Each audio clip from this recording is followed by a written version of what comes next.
GIF, good Friday morning. I'm Carly Boyette. And I am Natalie Taylor, way down here, but it's because we are kicking off our show from the kitchen with Pearl of a restaurant in Pasco County. That's right. Pearl in the Grove is located just north of Tampa in charming Dade City. Curtis Beebe is the owner and Eric McHugh is the executive chef. Good morning, gentlemen. Good morning. Glad to be here. Thanks for helping kick off our show today. It's going to be fun. So what I love about your restaurants is that you really are, your big emphasis is local, local, local, is it not? That's right. Everything that we serve at all of our restaurants, we're buying directly from the person that produces it. So we buy straight from our cattle rancher, our pork producer.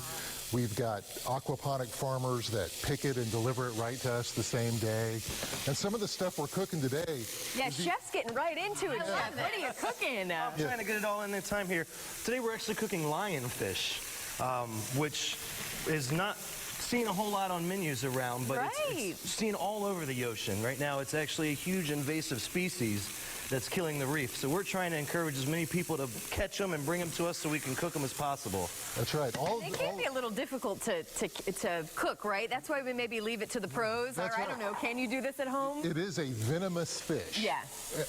Which means that the spines, if they prick you, will poison you fundamentally.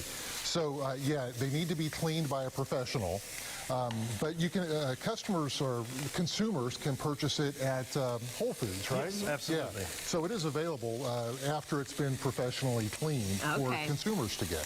What are you putting with it, Chef? Yeah. So right here we have some locally foraged chanterelle mushrooms. We have guys right in the area that will go out and pick them off of their properties and bring them to us. And then this is Malabar spinach. It's grown from one of our local aquaponic farms right up the street from us in Brookville, Green Acres Aquaponics. And so we're just going to saute those together in a really hot pan and kind of get that spinach a little wilting and just get this lionfish seared up real nicely here. Okay, I'm curious because I swore those were like cauliflower. So when you said mushrooms, do they come out that color, or is there some kind of seasoning or marinade on them? No, that's actually the color that they are in the wild. That is the regular yellow chanterelle. And obviously safe to eat. You never know with mushrooms in the wild. Right, absolutely. Some of them make you feel really good. So Curtis, talk about the fish too and kind of what's important when you talk about picking the fish on your menu that you're going to serve. Yeah, so all of the fish that we're serving at Pearl in the Grove right now is either an invasive species or it's fully sustainable. A core principle, founding principle of our restaurants is that we want to buy locally and sustainably. And why is that? Why is that important to you? Well, the locally part, because it supports our friends and neighbors, and money spent locally stays locally. I love it.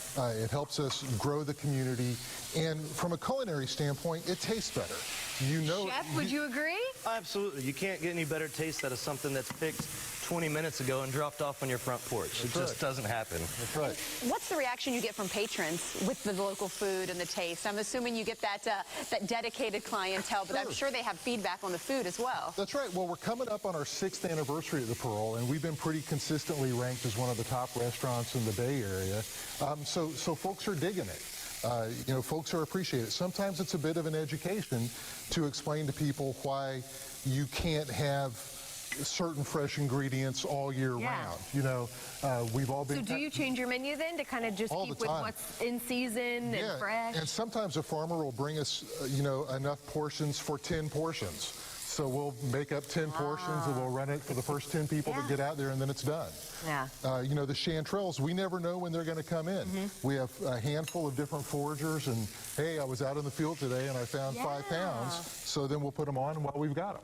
And what, I mean, from a chef's standpoint, that's got to be able to be awesome to kind of release your creative juices and never know what ingredients you're going to get in. It's got to be absolutely. You know, not even just for me, but my team, the guys that work with us out at their Pearl, we all kind of work together and collaborate on things and let everybody have a say in things and kind of create stuff and work together and just have fun with it. And speaking of, what are you working with here? So right there is from Merritt Island, Florida, the Dragon Farms. This is red dragon fruit. Oh, cool.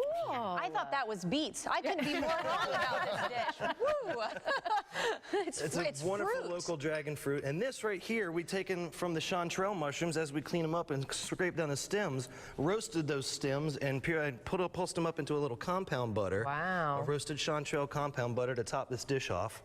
Now, when you cook the lionfish, did you season it with anything, or what's Just the a best? little How do you salt. prepare lionfish? What's the okay? So it's good on its own. It's a fantastic fish. I mean, I think it's kind of similar to like a small grouper.